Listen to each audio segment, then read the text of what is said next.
Hola, ¿cómo están? Bienvenidos una vez más a un cubano emprendedor por Brasil.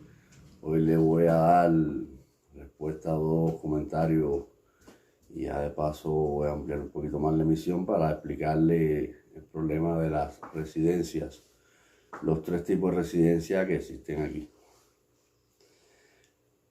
La primera residencia que usted adquiere nada más que solicite el refugio, solicitando el refugio a cuando pueda empezar el proceso, que le dan la Policía Federal le dan el papelón del protocolo, que no es más nada que yo sigo diciendo que es el recibo provisoria.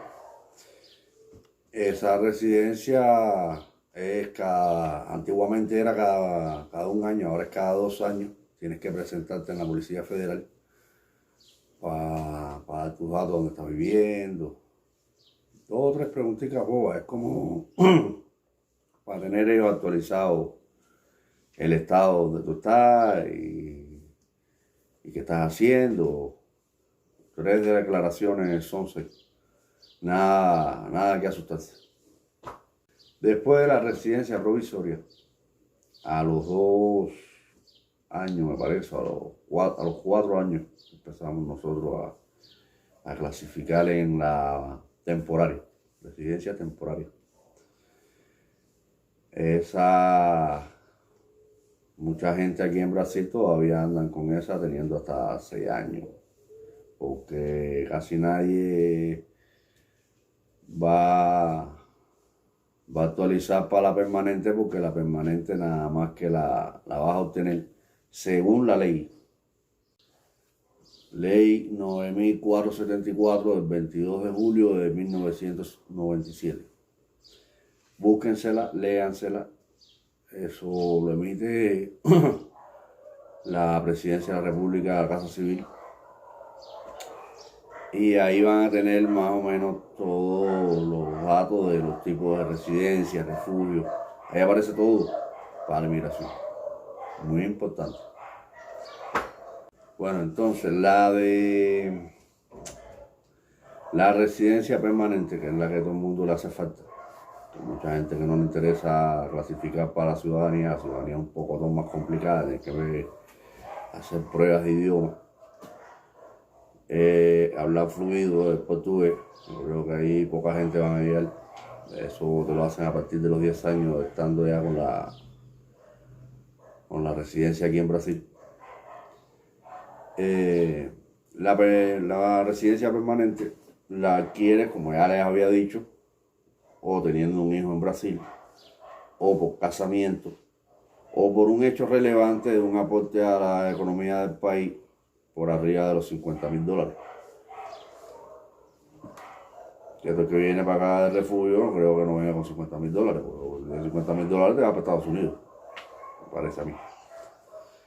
Bueno, esas son los tres tipos de residencia que quería explicarles, que puedes optar aquí en Brasil.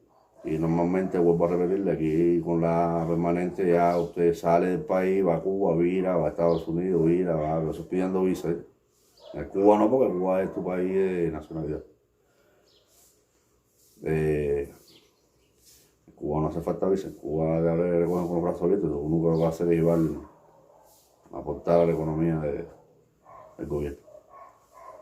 Bueno, les voy a pasar un chisme, me enteré hace como 15 o 10 días más o menos, que aquí hay una empresa que te abre contrato para Estados Unidos. La empresa es de cubanos en Estados Unidos, que ellos viven aquí en Brasil. Ellos te abren contrato aquí, el contrato vale 25,000 reales. Yo no sé si es real, si fue un chisme. Estoy casi al 60% de que es real, por lo que he podido ir averiguando. El lío que sale de aquí en avión para Estados Unidos. Cubano tienes que tener residencia permanente.